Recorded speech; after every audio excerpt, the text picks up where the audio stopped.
Welcome back everyone. So in this video, I'm going to be showing you or revisiting how to send animations in Vray. And actually I switched to Vray 6 right now. I was using Vray 5 before. I was showing how to send animations in Vray 5, but I think I need to top this up and make this a little bit more clear for the people because some people are still a little bit confused. So I'm going to try to show you guys 4 different options or 4 different ways of how to send animations in Vray 6.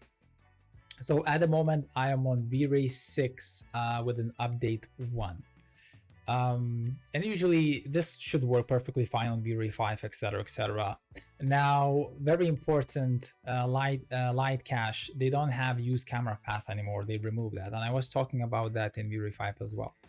So I'm going to show you 4 different ways of how to send animations in Vray. So the first option is going to be, I'm calling it single frame, which is the easiest way to send animation, is the fastest way to calculate. Why I'm calling this single? Because you're going to pre-calculate your light cache and your radiance map only one time, right?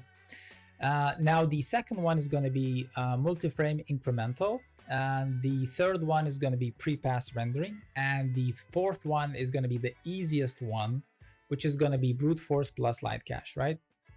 So, but obviously the last one is very hardware demanding because brute force, it is quite slow to render. All right, so let's start with an approach 1, which is going to be single.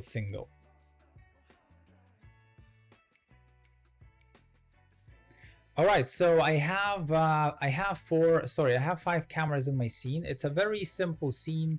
It's just literally a ground floor of a house type.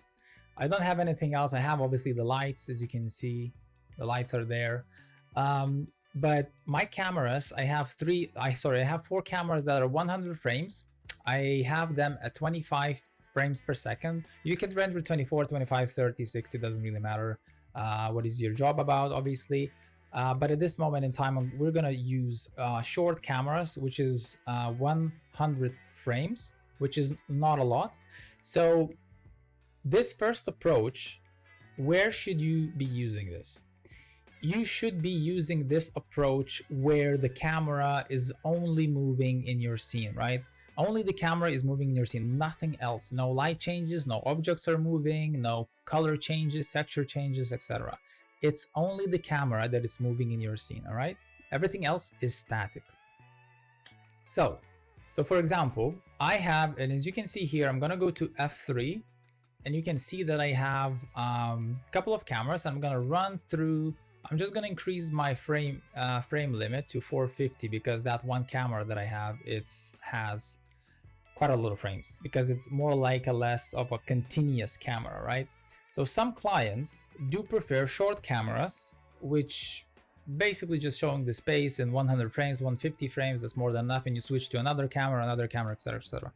But there are some clients who like to take one camera and literally tour around the house. So you would animate that camera all around the house. You would go into the room, turn around, go out of the room, turn around as well, and just keep continuing go. It's a one continuous camera. You would have one continuous camera. Now, obviously you can separate the pre-calculations for one camera in chunks, but it's just extra work. So basically we're going to use now the first approach, which is going to be the single, right? And which cameras are we going to be choosing? Now I'm just going to show really quickly. My recommendation would be always to choose a camera that it's in the same room and it's not really revealing any new information. All right. So for example, what I mean by new information. So I'm going to go to my first camera and I'm just gonna, this camera has 100 frames. And as you can see here on the left side, I am not really revealing new information here. I'm gonna start rendering from there. But since I'm going right, as you can see, I am now revealing completely new information. And that's when we can be suffering from splotches or lack of information, right? So If I'm gonna go to my desktop, this is what you can get if you're revealing new information constantly, right? So for example, we're going into a new room and you can get things like, I call these splotches, or lack of information. So for example, as you can see, this detailed curtain, it's kind of lacking information. It's lacking the samples, right? So as you can see, these splotches are quite ugly. You can even see the splotches next to the window there, etc., etc. You can get away with this with your client perfectly fine, but the thing is, it doesn't really look that nice, right? Now I'm going to show you another example, which is a test animation that I did. And as you can see here, this is actually a full HD pre-render animation, 25 frames per second. As you can see now, my camera is moving literally through the entrance of the door, and I'm literally revealing completely new information. And if I'm gonna zoom in and stop, I can see that my curtain is perfectly fine. And for this approach, I was using Prepass Rendering, which is, I'm gonna talk about it a little bit later.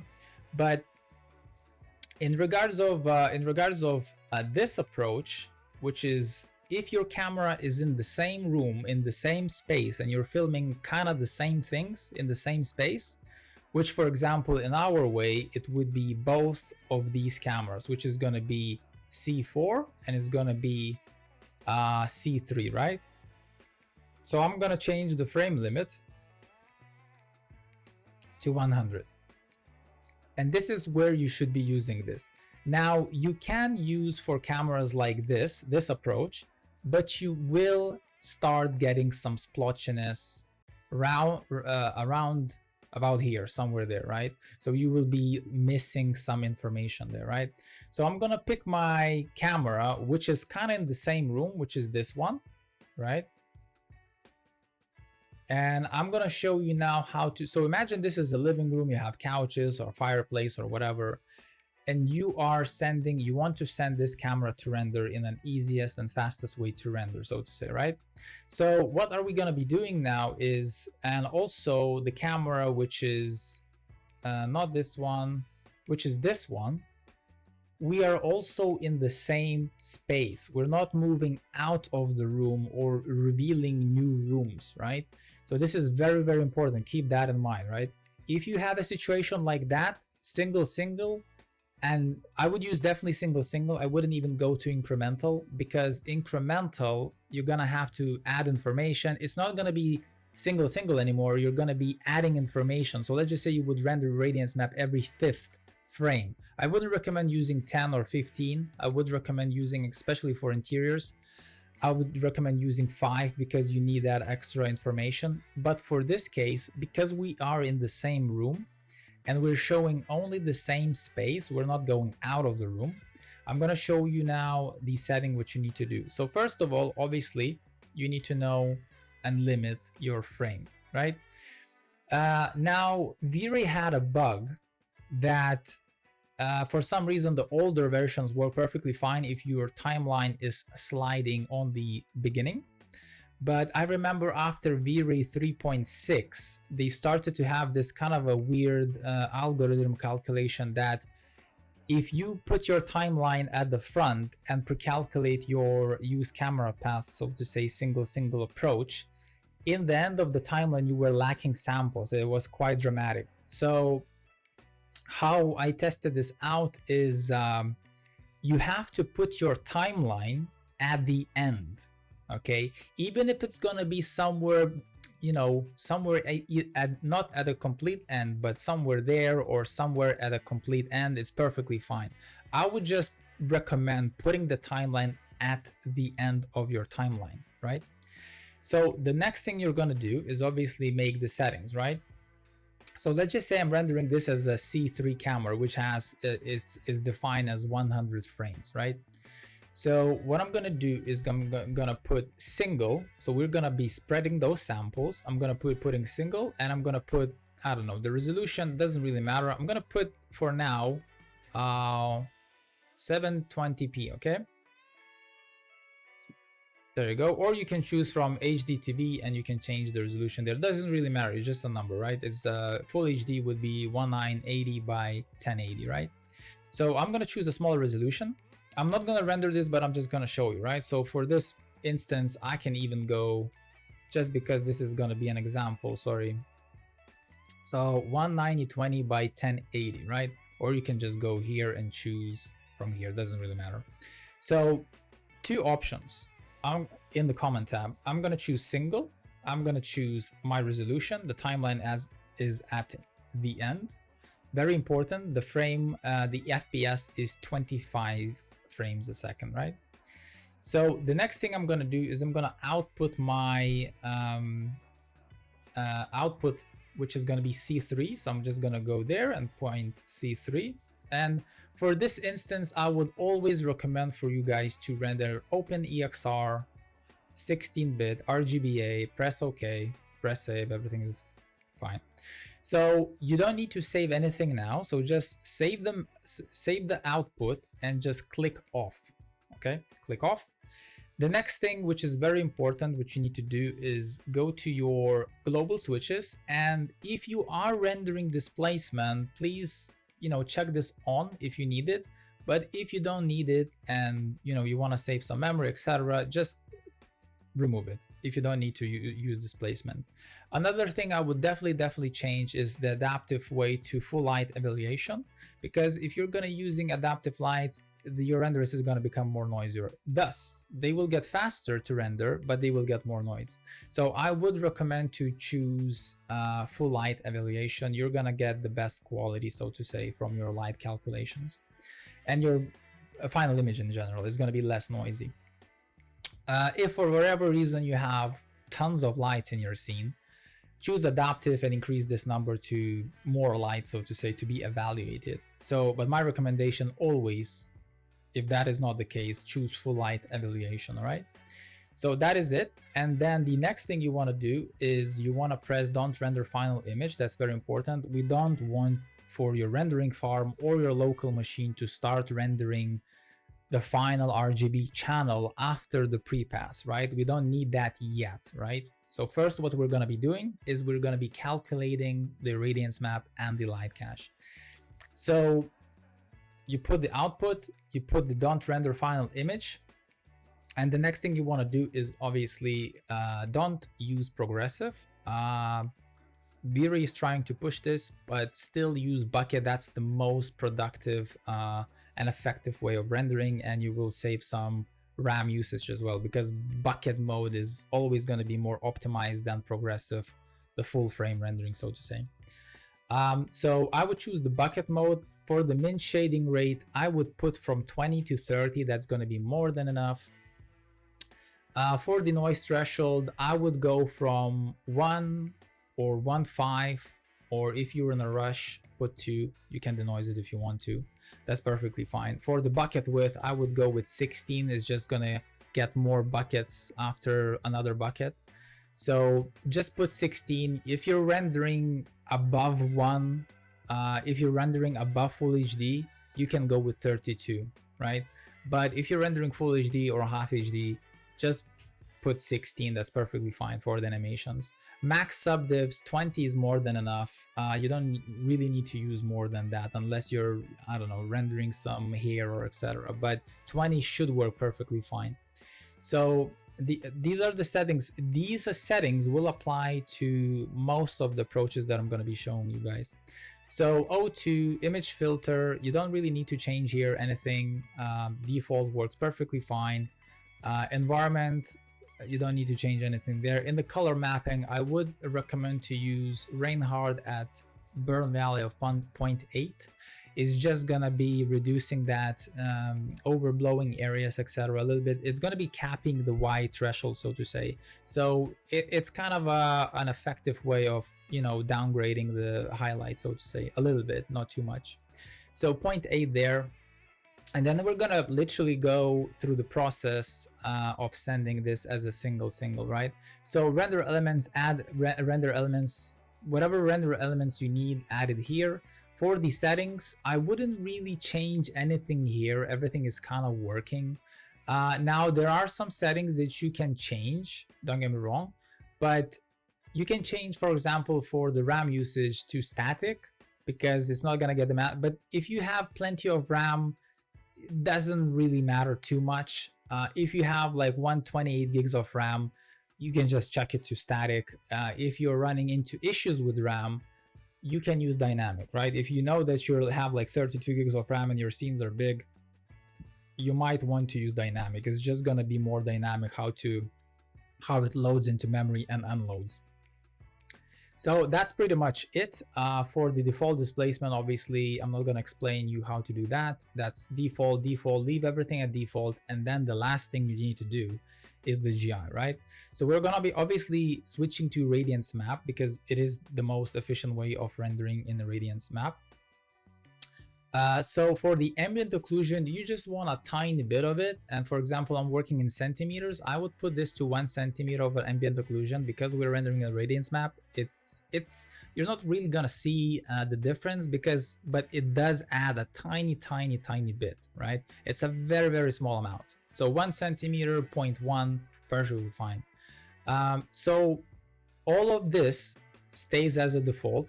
Then we go to irradiance map. And we can choose here to -4, -2, -4, -2. We can go to subdivs. We can go for subdivs to 100 and interpolation samples to 10 or something like that. If you want, you can use presets, but I wouldn't recommend using medium. I would recommend going from low and then adjust it a little bit in custom, because if it doesn't have a preset, some people might not understand what the hell is going on. So I would always put -4, -2. If you're rendering full HD, that's perfectly fine. Subdivs to 100 because it's gonna spread. And very important option right now, use camera path. Very important for single. So use that. So basically what it's gonna be doing is gonna be spreading all of your samples through the timeline. All right. So that is kind of it. You can leave the color threshold or normal threshold as is. Distance threshold, don't touch it.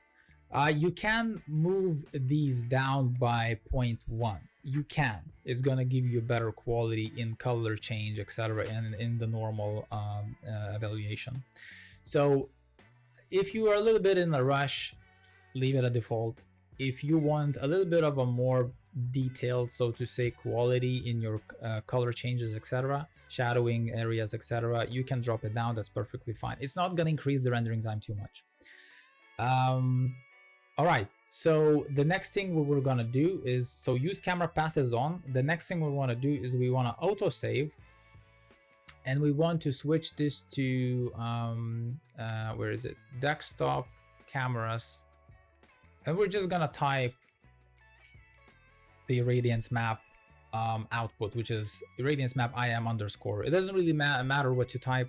I usually use this name for all the cameras, IM underscore. Press save. The next thing you want to do is the light cache. Now this light cache had use camera path, but it doesn't have any more, so you don't really need to touch that. But my recommendation would be you can change to animation. By the way, keep in mind, this does nothing. This doesn't approach how your images are being rendered. Like for example, sorry, pre-calculated. So for example, use camera path. What it actually does, it calculates, it spreads the samples through your whole timeline, right? So you can use still, but you can increase the subdivs because we will spreading those samples. We need more samples, right? You can even put 4K if you want.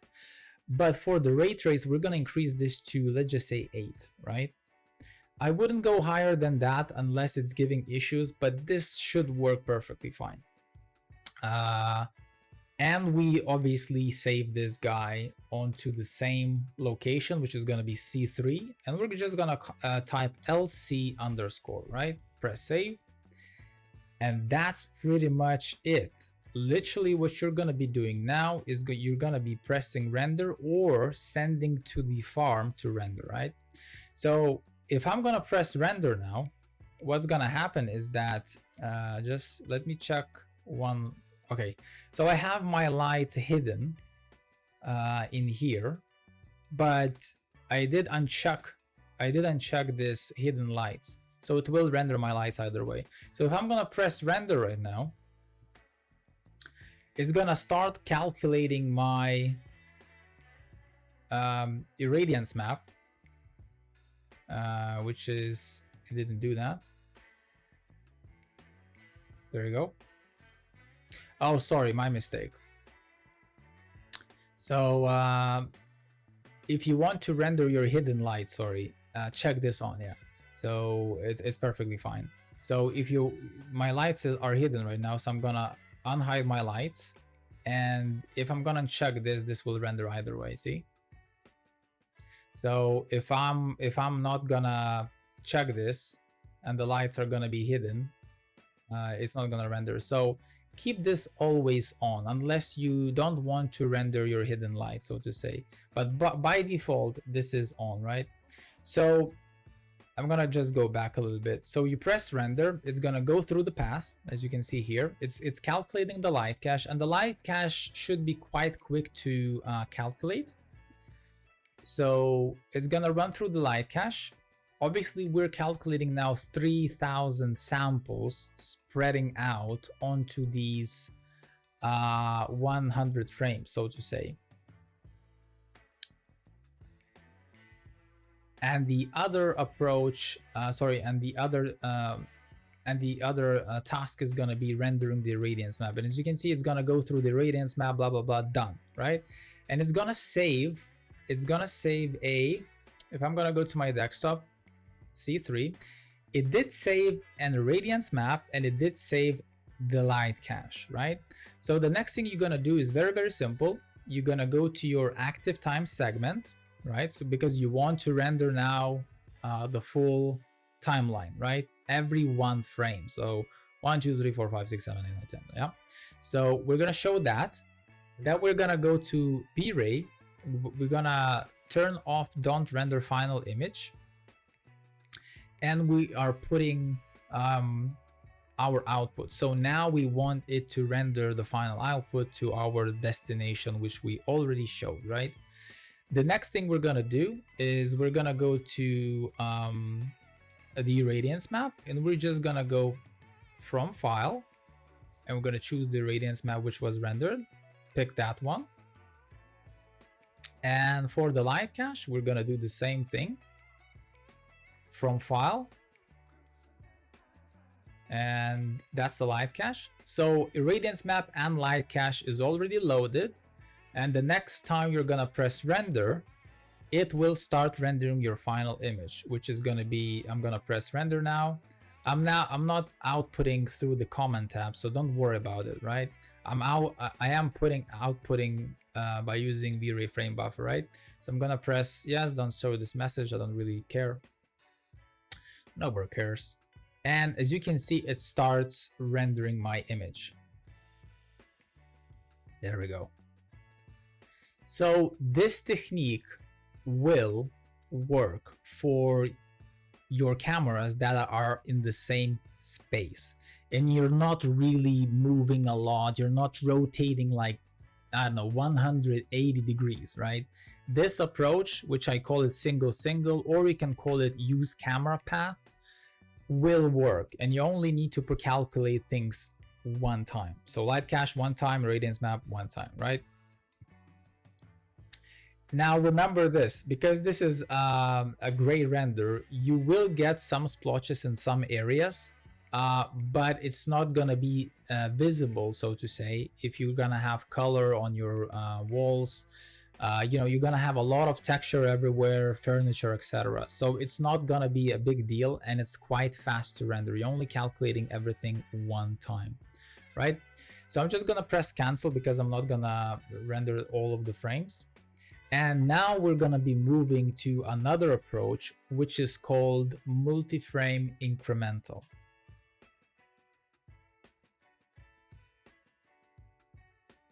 All right, welcome back. So now I'm gonna show you Multiframe Incremental. So what does it mean? So usually you should be using this approach for the cameras that are revealing new areas, right? Most of the times. So for example, this camera right here, right? I have 100 frames.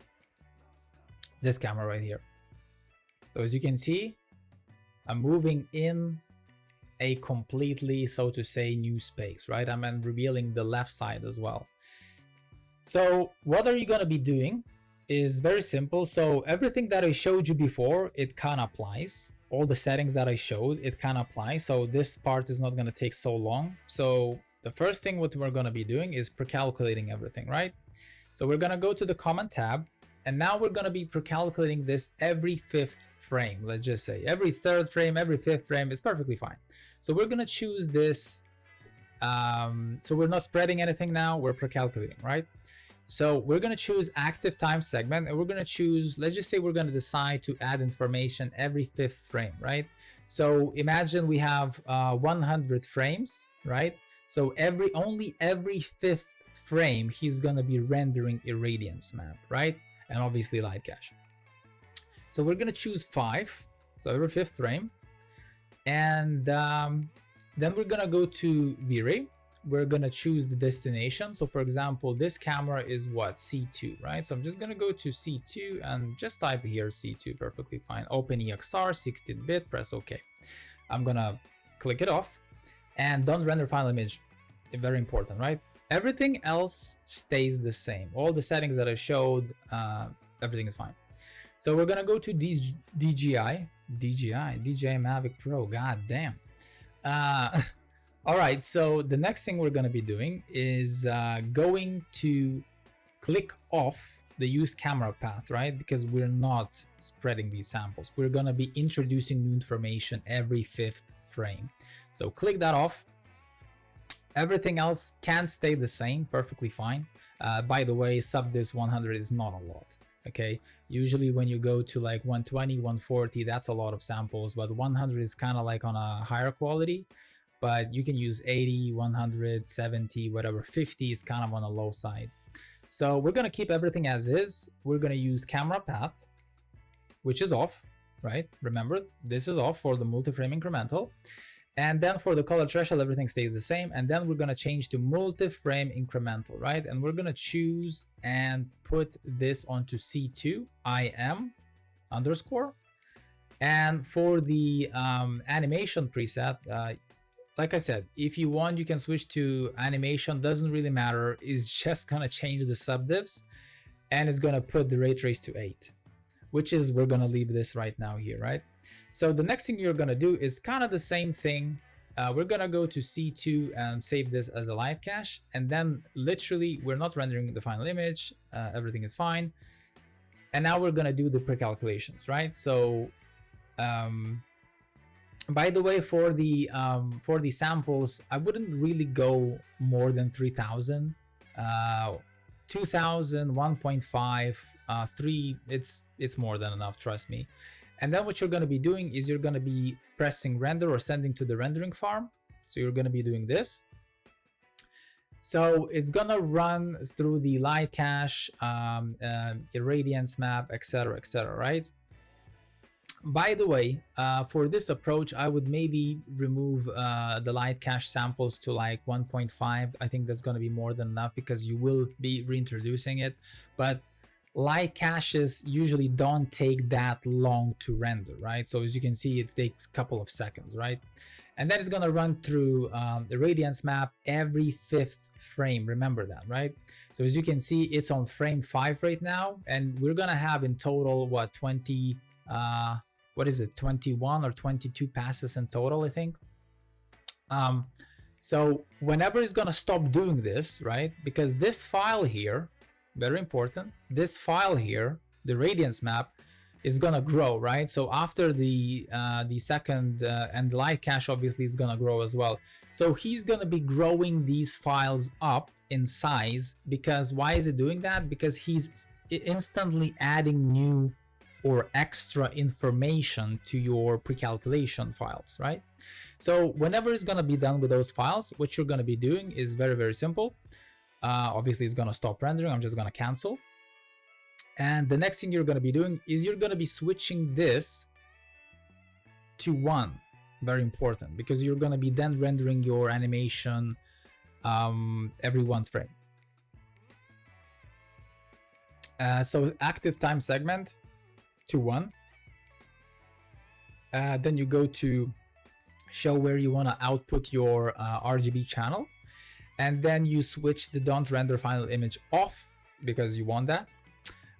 And very simple, from file, you go to your destination, load the radiance map. You're gonna do the same thing for the light cache, single, there you go. So from, and you load the file, which is, whoops, not that one, which was in C2. So you load the file there, and literally that's it. And you press render, and it will start rendering your animation in instantly, so to say. So keep in mind that this approach will add more detail to your timeline or your workflow, so to say. So it's going to be adding more information, but this will be a little bit slower than the previous option that I showed, which is single, which is I was using the use camera path, right? Which is the fastest one to render and pre-calculate. And for the incremental, obviously, if you have, you know, bigger scenes, you have to move from one area to another area. Try to use multi-frame incremental. It will work. It's just it's going to take a little bit longer. All right. So I'm just going to stop. So I just showed you the multi-frame incremental, and now in the next part I'm going to be showing you how to send an animation with a radiance map and light cache using prepass and rendering. This approach will work with everything, changing lights, moving cameras from one side to another side of the house, moving objects. It will eat everything, right? So in the next part, I'm going to show you how to use prepass and rendering.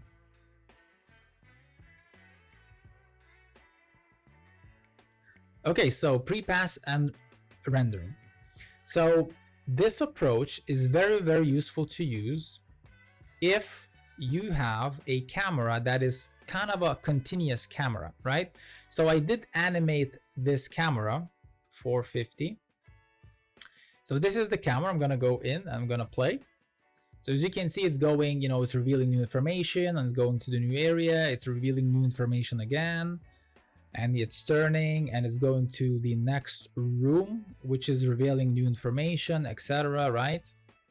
So you always need extra information. And imagine this, you could render this with multi-frame incremental, but if you have moving objects, by the way, keep in mind, multi-frame incremental is it's only usable for moving camera only in your scene. Nothing else is moving or changing.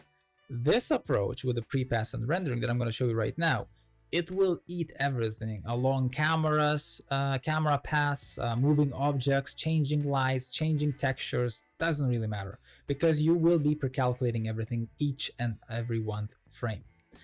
But you are still on the radiance map, not on brute force, right? All right, so we have this camera, which is 450 frames. So the first thing we're gonna do is we're gonna go to the common tab. We're gonna set this as an active time segment. The next thing we're gonna do is we're gonna show the output path, which is gonna be camera 5, and we're just gonna call it C5. Press save, press OK. 16-bit is more than enough. And we're gonna switch this off. Now for the prepass and rendering, what is cool thing about it, you don't really need to touch this don't render final image. It will not render the final image. It will not start calculating the final image. If you want to press it, please be my guest, doesn't really matter, but you can leave it off. So one click less. The next thing you want to do is, well, actually a couple of things. We're gonna switch to prepass. Okay, so we're gonna be doing the prepasses now. So we're gonna go to our C5 camera, and we're gonna choose the same name, IM underscore, doesn't really matter. And the beauty about this one is now you can reduce the rendering settings by quite a lot, so to say, and especially for the, not the rendering settings in the Vray tab, but the rendering settings in the radiance map.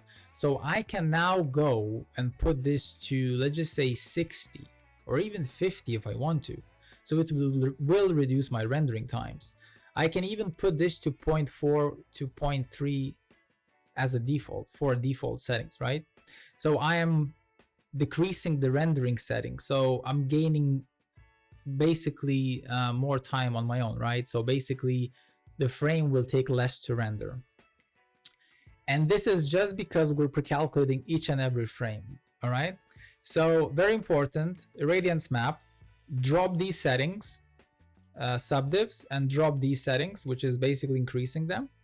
And the next thing, you can leave everything there, that's perfectly fine. And you choose Prepass, you choose the folder, right?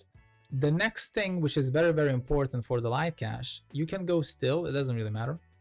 And I would choose 1000 frames or even less than that, maybe 700.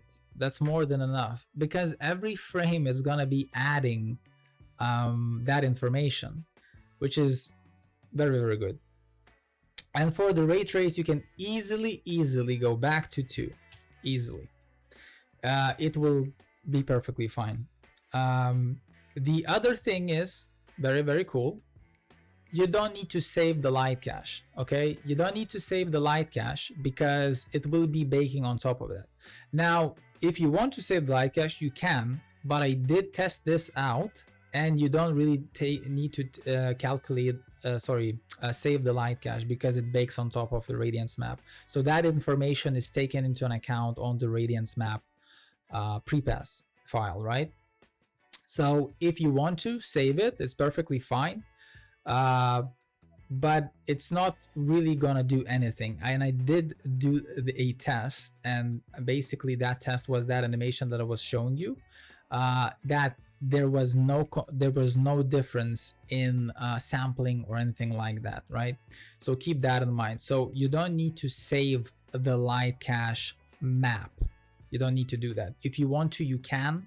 It will not hurt anything, but it will not do anything as well, right? So you don't need to reload it.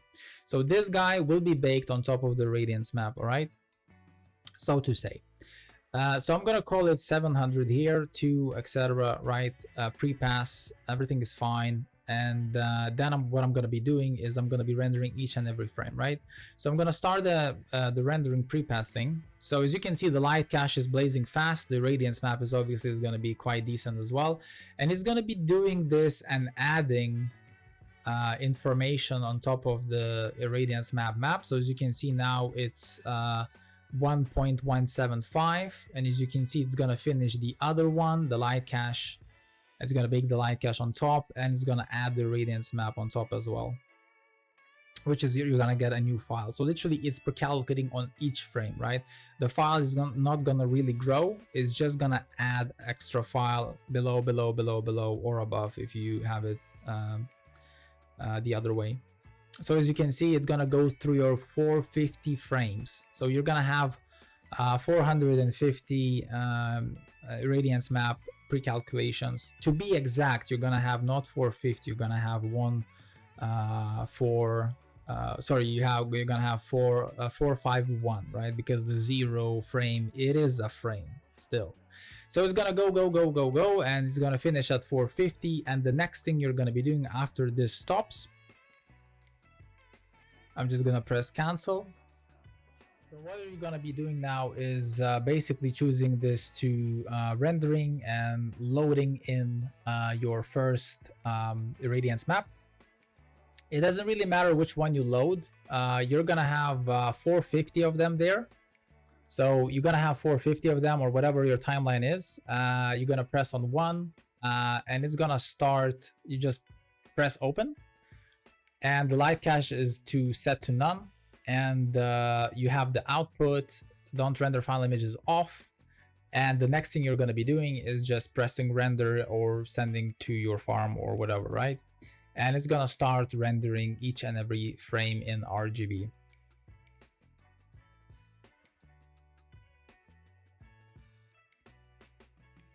Now the last approach is gonna be the brute force and light cache, and this is the most simplest approach you can ever use, but it's very well hardware dependent, so to say, because it takes quite a while to render. So very simple. It doesn't really matter what cameras you have, moving objects, lights, long cameras, it doesn't really matter. Brute force and light cache is just gonna take on everything, right? And it's very easy to send. So you don't really need to pre-calculate anything, to be honest. You just send it. So for example, you have 450 frames.